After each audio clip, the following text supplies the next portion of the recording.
Hello students, welcome to the next lecture of subject Operation Research. In our previous video, we have discussed network analysis diagram. So we had seen the network diagrams, how to draw it, and we had seen the basic theory of critical path method.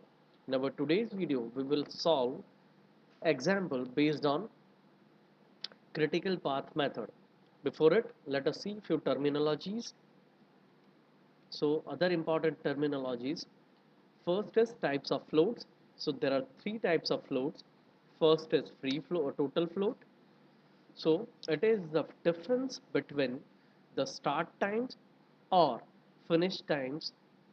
मतलब हम अगर start time, earliest start time और latest start time का difference लेते हैं या फिर earliest finish time और latest finish time का difference लेते हैं तो उसे हम कहेंगे total float. Next is free float. It is a part of total float which within which an activity can be manipulated without affecting the floats of subsequent activities. It is calculated by subtracting the head event slack from total float. So हमें FF find करना हो, अगर free float find करना हो किसी activity का, तो उसे फाइंड करने के लिए हमें क्या करना पड़ा, टोटल फ्लोट में से हमें LFT माइनस EST और हेड इवेंट को कंसिडर करना है। यहाँ पे जो इवेंट रहेगी वो हमारी कौन सी रहेगी, हेड इवेंट। एरो का हेड जो रहेगा उसकी इवेंट को हमें कंसिडर करना रहेगा। नेक्स्ट है independent float. So it is that part of the total float with in which an activity can be delayed for the start without affecting the floats of preceding activities. It is calculated by subtracting the tail event slack from the free float. तो अगर free float में से tell event को हम निकालते हैं तो हमारे पास आ जाता है इंडिपेंडेंट फ्लोट। नेक्स्ट है हमारे पास स्लैक। तो slack that means it is the difference between the LFT and EST, मतलब टोटल डिले जितना पॉसिबल है उसकी बात कर रहे हैं हम लोग। And it is interpreted as the time by which the occurrence of event can be delayed, right. So the slack is LFT minus EFT of any event। तो चलिए इतना हमें पता चल गया हमें टोटल फ्लोट कैसे कैलकुलेट करना है। लास्ट में हमने देखा था कि भी LST और EST कैसे फाइंड करना था। ठीक है, आज हम एक न्यूमेरिकल देखने वाले हैं, नेटवर्क डायग्राम देखेंगे उसमें से। So our numerical is draw a network diagram corresponding to the following information and determine scheduling times and floats। ये हमारा एग्जाम्पल है। टेबल कुछ इस तरह से दिया है हमारे पास डिफरेंट एक्टिविटीज़ दिए हैं और उनके टाइम्स दिए हुए हैं। हमारी 1-2 activity it will take 8 days, 1-3 activity will take 2 days, 1-4 activity will take. तो ये 1 इनिशियल नोड है और ये हमारा फिनिशिंग नोड है, ठीक है, starting node and finishing node. और in between that it is that activity takes, उसके बीच में एक्टिविटी हो रही है और वो 8 days ले रहा है, ठीक है। तो सबसे पहले हम अपना नेटवर्क डायग्राम ड्रॉ करें। So first, let us identify all those activities. So 1 2 1 3 1 4 1 5। तो हमारा जो स्टार्टिंग इवेंट हमारा जो है 1, वो देखें उसमें से टोटल 4 एक्टिविटीज हो रही हैं, 4 एक्टिविटी हम परफॉर्म करने वाले हैं, ठीक है। फिर हमारा जो सेकंड हेड है इवेंट जो है 2, उसमें से हम 2 and 4 2 and 7 दो एक्टिविटीज परफॉर्म करेंगे। नोड 3 में से हमारे टोटल 2 एक्टिविटीज़ हैं 5 and 6। नोड 4 में से एक एक्टिविटी हो रही है 10 अप टू 10, जो फिनिशिंग नोड जो है हमारा 10 है, ठीक है। तो इस तरह से late us draw the network diagram जो हम लास्ट वीडियो में देख चुके हैं। सो सबसे पहले ओके, दूसरा क्वेश्चन हमें दिया है find the earliest and latest scheduling times of various activity. हमें EST और LST सारे फाइंड करने हैं सब एक्टिविटीज़ के लिए। फिर हमें फाइंड करना है can this project be completed within 65 days।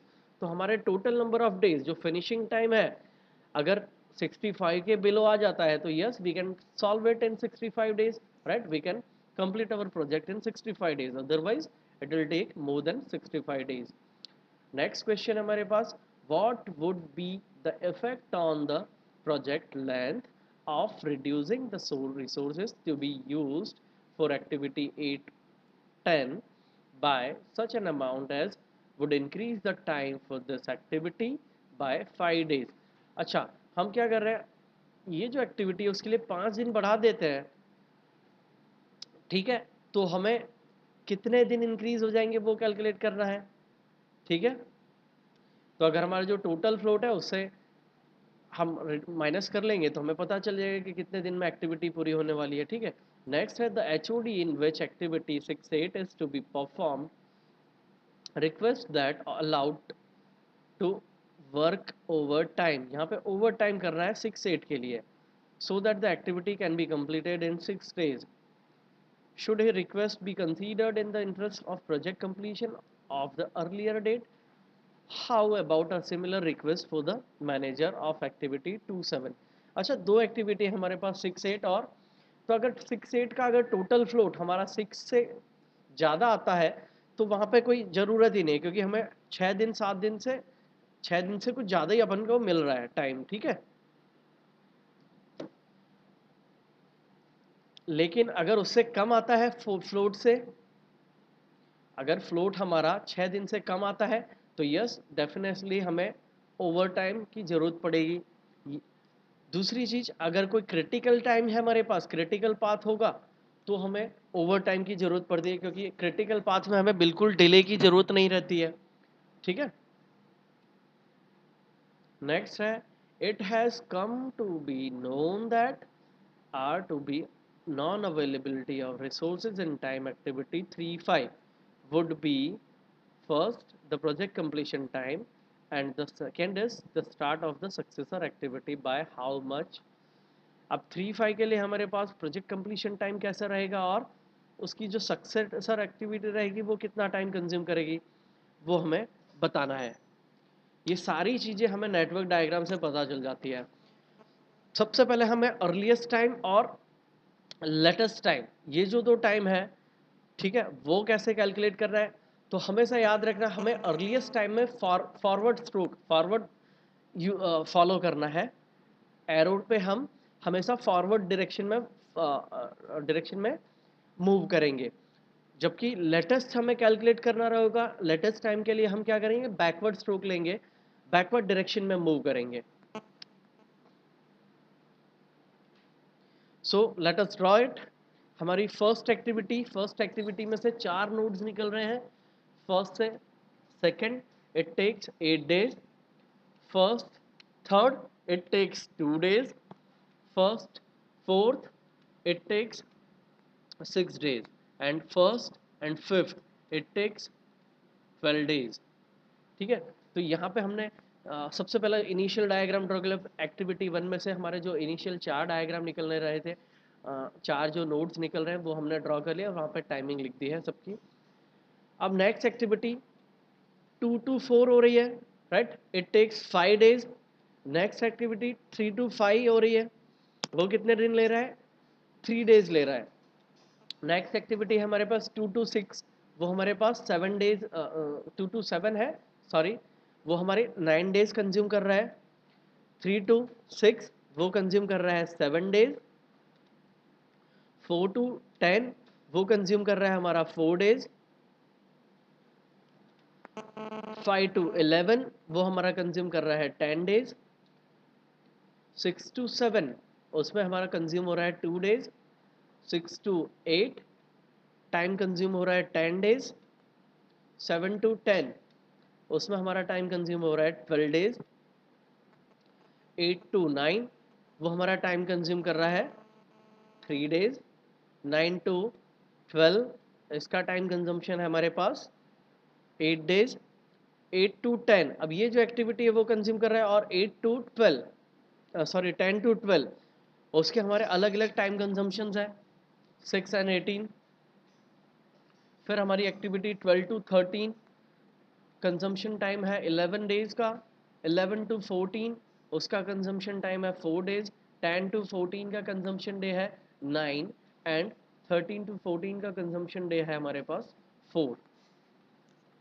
तो इस तरह से हमने पहले नेटवर्क डायग्राम ड्रॉ कर लिया पूरा, सारे एक्टिविटीज़ को एक से दूसरे से कनेक्ट कर दिए। ठीक है, हमारी इनिशियल एक्टिविटी 1 से स्टार्ट होती है और एंडिंग एक्टिविटी हमारा नोड 14 पे कंप्लीट होता है, वो हमारा फिनिशिंग एक्टिविटी टाइम है। अब जो दूसरी चीज़ हमें सीखना है वो है हमारा अर्लीस्ट टाइम कैसे कैलकुलेट करना है और फिनिशिंग टाइम कैसे कैलकुलेट करना है। ठीक है, और लेटेस्ट टाइम जिसको कहते हैं, हमें वो कैसे कैलकुलेट करना है। तो यहाँ पे अर्लीस्ट टाइम और हमारा finishing time, latest finishing time हमें कैलकुलेट करना है, वो कैसे करना है उसके लिए हम देखेंगे। देखिए सबसे पहले हमारा एक्टिविटी 1 2, तो हमारी एक्टिविटी 1 हमें पता है, हमारी एक्टिविटी 1 कोई भी टाइम, यहाँ पे जो नोड 1 है वहाँ पे कोई टाइम नहीं लग रहा है बिकॉज इट इज स्टार्टिंग, तो हमारा वहाँ पे टाइमिंग हो जाएगा 0। ठीक है, तो सबसे पहले हमने फॉरवर्ड स्ट्रोक में ड्रॉ किया, वहाँ हम लिख देंगे 0। फिर हमें नेक्स्ट पॉइंट TE2 के लिए कैलकुलेट करेंगे। अब TE2 होता क्या है, सो TE2 इक्वल्स टू हमारा जो TE2 टाइमिंग है वो है TE1 प्लस ड्यूरेशन, जो हमारा ड्यूरेशन हो रहा है या टाइम इंटरवल जो दिया है वो। तो हमारा पर यहाँ पे TE1 कितना है, हमें पता है कि 1 इवन नोड पे कोई एक्टिविटी मतलब कोई टाइम नहीं कंज्यूम कर रहा है वहाँ पे, तो यहाँ हमारा 0 है। और 1 से 2 पे जाने के लिए हमारा ड्यूरेशन टाइम कितना लग रहा है, 8 डेज का लग रहा है। तो हमारे वहाँ पे सेकेंड पॉइंट पे अर्लीस्ट स्टार्ट टाइम जो मिलेगा वो क्या मिल जाएगा, 8 डेज। चलो देख लेते हैं। ठीक है, तो यहाँ पे हमारा नेक्स्ट मिल गया 8 डेज अर्लीस्ट स्टार्ट टाइम। ठीक है, तीसरी बात हम देखेंगे, नोड 3 1 3 पे आ रहा है। अब यहाँ पे हमें पता है TE1 से हमें TE3 पे जाना है, तो एक ही पॉसिबिलिटी हमारे पास TE1 प्लस जो हमारा टाइम इंटरवल है वो 2 डेज कंज्यूम हो रहा है TE3 कैलकुलेट करने के लिए। यहाँ पे TE3 कैलकुलेट करने के लिए हमें 2 डेज कंज्यूम हो रहा है। तो हम जब TE3 कैलकुलेट करेंगे तो क्या लिखोगे आप, TE3 is equal to TE2 plus total number of days कितने कंज्यूम कर रहा है, 2 डेज कंज्यूम कर रहा है। और यहाँ पे टी सॉरी यहाँ पे थोड़ा मिस्टेक हो गया है, ये TE1 है, TE1 प्लस 2 डेज, हमें 1 से 3 पे आ रहे हैं। ठीक है, तो हमारे पास 0 प्लस 2 करोगे तो आपके पास आ जाएगा 2, तो यहाँ पे टाइम कितना कंज्यूम होगा 2, जो हमारा TE3 रहेगा वो रहेगा 2। ठीक है, ये हमारा EST, हम EST कैलकुलेट कर रहे हैं, अर्लीस्ट स्टार्टिंग टाइम कैलकुलेट कर रहे हैं। इसका दूसरा नाम रहेगा हमारा EST। तो हमारी जितनी भी EST की वैल्यू रहेगी वो हम यहाँ से कैलकुलेट कर रहे हैं। अब देखिए 1 to 4 के लिए हमें जाना है। अब 1 to 4 के लिए आपके पास दो पॉसिबिलिटीज़ है, या आप 1 से 4 पे जाओ या 2 से 4 पे जाओ। ठीक है, तो हमारे पास दो पॉसिबिलिटीज़ हो जाती हैं, either TE1 plus time duration 6 और TE2 प्लस यहाँ पे जो टाइम ड्यूरेशन 5 है वो। ठीक है, यहाँ पे TE2 हमें पता है 8 है हमारा, यहाँ पे 8 है हमारा। ठीक है, तो 8 प्लस 5 करोगे तो कितना आ जाएगा 13, और यहाँ 0 प्लस 6 करोगे तो आपको कितना मिलेगा 6।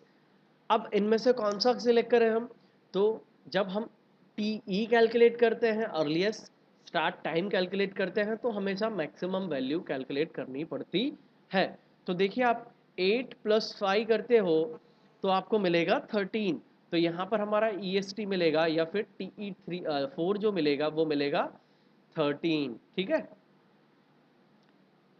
चलिए नेक्स्ट पॉइंट के लिए देखते हैं। नेक्स्ट पॉइंट है 1 to 5 के लिए सेम एक्टिविटी। हमारा 1 to 5 के लिए हमें पहुंचना है तो सीधा हम 1 से 5 तक ही पहुंचेंगे, और दूसरा ऑप्शन है 3 से 5 तक पहुंचना। ठीक है, अब दोनों ही ऑप्शन में आप देखते हैं मैक्सिमम वैल्यू कहाँ मिलेगी। सो आप TE1 plus TE1 plus time interval करोगे तो आपको 12 मिलेगा, और टी ई थ्री 2 दिया है ना, प्लस 3 डेज करते हो तो आपको 5 मिलता है। मैक्सिमम कौन सा हो जाता है? 12। तो हमारा हमें जब मैक्सिमम वैल्यू ही लेना है तो यहाँ पर हम 12 ले लेंगे, तो ये हमारा TE5 हो जाएगा।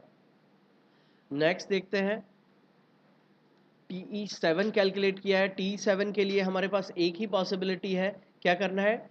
TE2 में हमें 9 डेज को ऐड कर देना है। 9 डेज को ऐड कर दोगे तो आपको मिल जाएगा। अच्छा, दूसरी चीज़ है हमारा, यहाँ से 6 से हम 7 पे जाएंगे, लेकिन वो जो है ना मैक्सिमम वैल्यू नहीं देगा।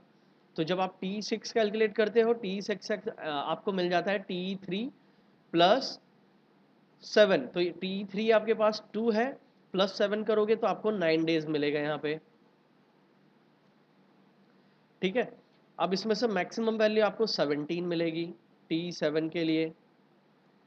ठीक है,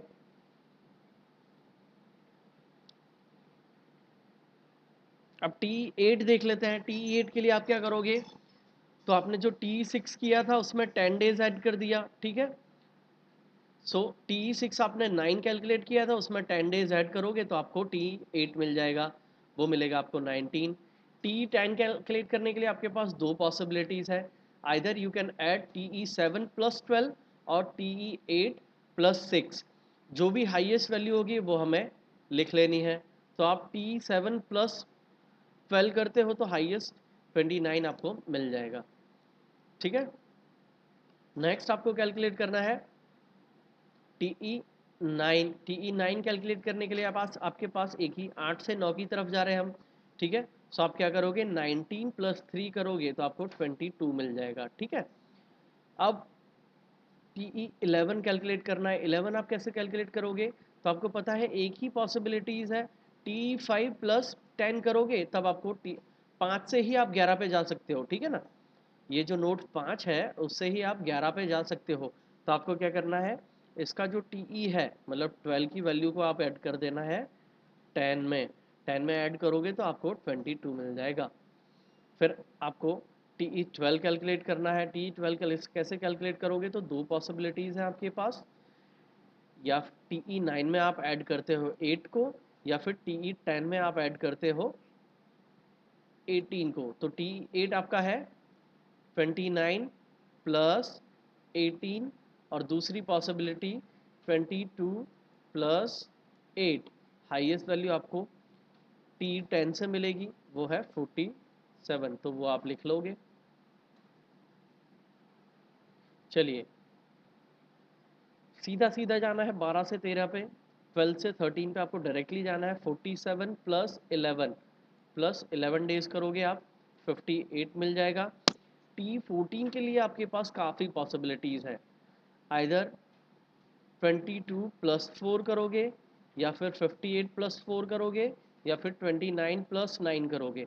तो हाईएस्ट वैल्यू आपको 58 + 4, जिसको आप कहोगे 62 मिल जाएगी। यहाँ पे आप TE14 भी कैलकुलेट कर लोगे। अब दूसरी चीज़ आती है हमारे पास, TL की वैल्यू, मतलब लेटेस्ट टाइमिंग हमें कैसे कैलकुलेट किया, जिसे हमें LFT कहेंगे, लेटेस्ट फिनिश टाइम। वो कैसे कैलकुलेट करना है? वो हमेशा रिवर्स फॉरवर्ड, हमें इसको रिवर्स डायरेक्शन में मूव करना है। पहले हमने 1 से स्टार्ट किया था 14 की तरफ, अब हमें स्टार्ट करना है 14 से कहाँ? यस, 1 की तरफ। ठीक है,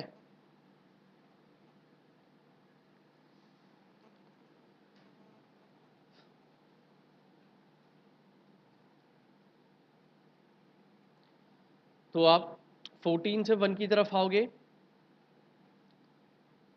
और सारे TL कैलकुलेट कर पाओगे। अब देखिए TL कैसे कैलकुलेट करना है। सबसे पहले TL के लिए हमें यहाँ जो हमारा था वो हमारा TL14 हो जाएगा 62। ठीक है, अब देखिए आपके यहाँ पे जो TL14 है वो किसके बराबर हो जाएगा? TL14 = TE14 के इक्वल रहेगा। ठीक है, अभी हमें बैकवर्ड स्ट्रोक, तो यहाँ पे 62 = 62 करना है। ठीक है, अब हमें 14 से 13 पे जाना है, हमारे पास एक ही रास्ता है, एक ही रास्ता है, हमें क्या करना है, उसका जो लेटेस्ट फिनिश टाइम है वो कैलकुलेट कर लेना है। कैसे जाओगे आप?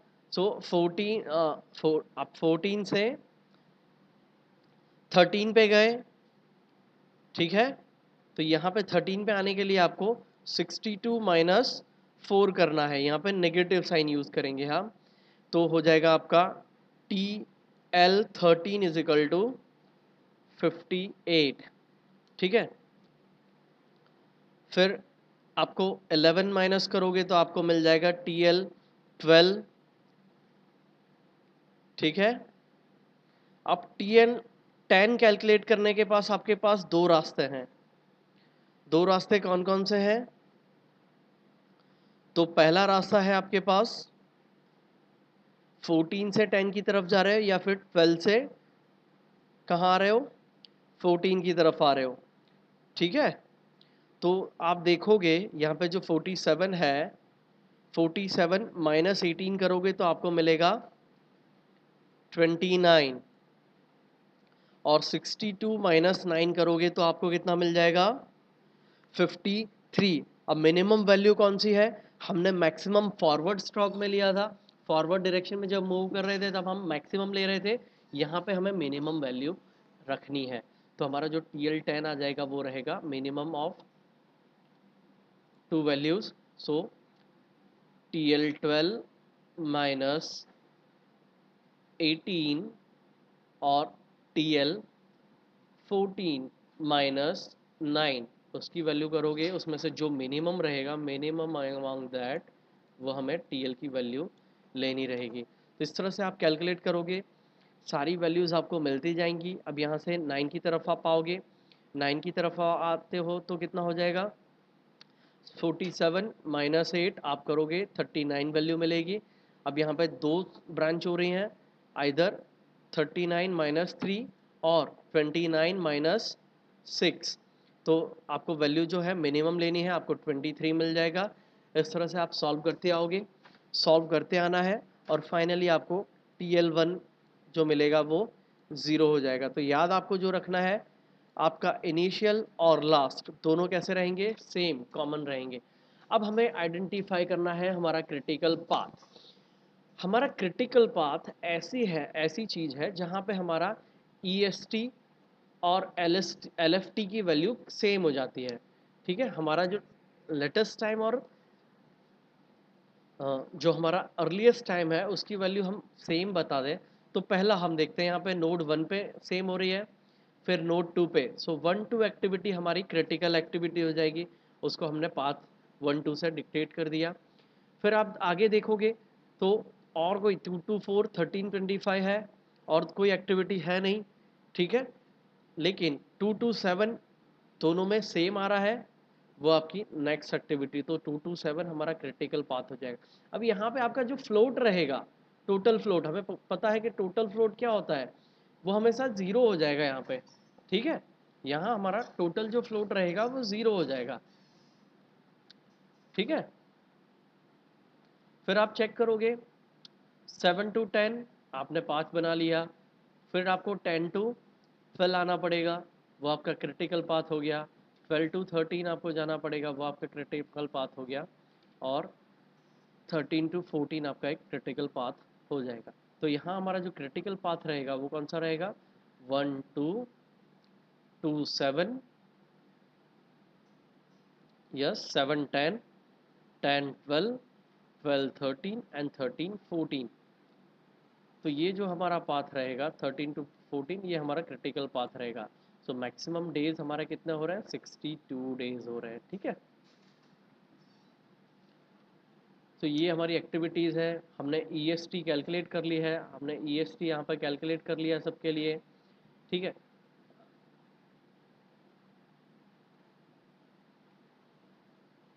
हमें EFT कैलकुलेट करना होगा, तो EFT आप कैसे कैलकुलेट करोगे, so EFT is equal to time duration plus EST करोगे तो आपको वैल्यू मिलती जाएगी।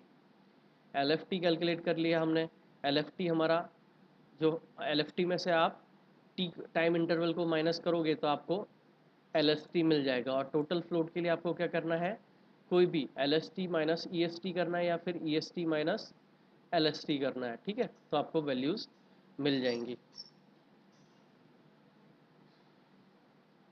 अब देख लिए फर्स्ट नोड के लिए हमारे पास जो EST की वैल्यू इनिशियल वैल्यू है कितनी रहेगी, देखेंगे आप।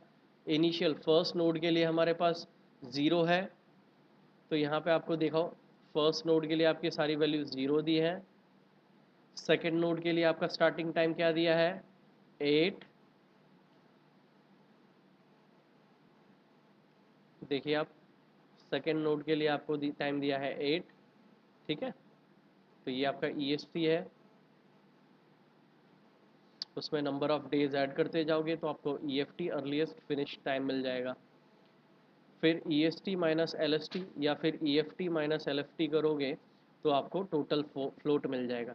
अब आप यहाँ से भी कैलकुलेट करो, ये 0 आ रहा है, यहाँ 0 आ रहा है, यहाँ नेक्स्ट उसमें देखोगे तो आपको यहाँ पे भी 0 मिल रहा है, यहाँ 0 मिल रहा है, ये 0 मिल रहा है और ये 0 मिल रहा है, तो ये आपका क्रिटिकल पाथ हो जाएगा।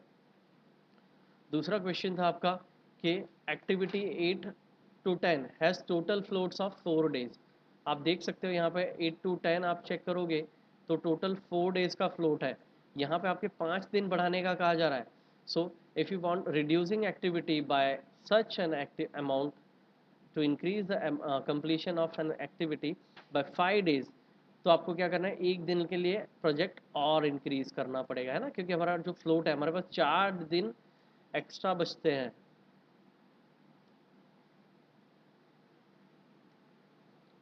नेक्स्ट देखते हैं 6-8। 6-8 के लिए हमारे पास टोटल फ्लोट 8 डेज आ रहे हैं, ओवर टाइम की ज़रूरत ही नहीं है वहाँ पे। लेकिन 2-7 के लिए वो कौन सी एक्टिविटी है, क्रिटिकल एक्टिविटी है जिसमें 0 डिले होना चाहिए, तो वहाँ पे हमें ओवर टाइम की ज़रूरत पड़ेगी। नेक्स्ट क्वेश्चन है activity 3-5 has total float time of 25 days, right. So आप 9 डे डिले भी करते हो तो भी कोई एक्टिविटी में कंप्लीशन टाइम में प्रॉब्लम होगा नहीं।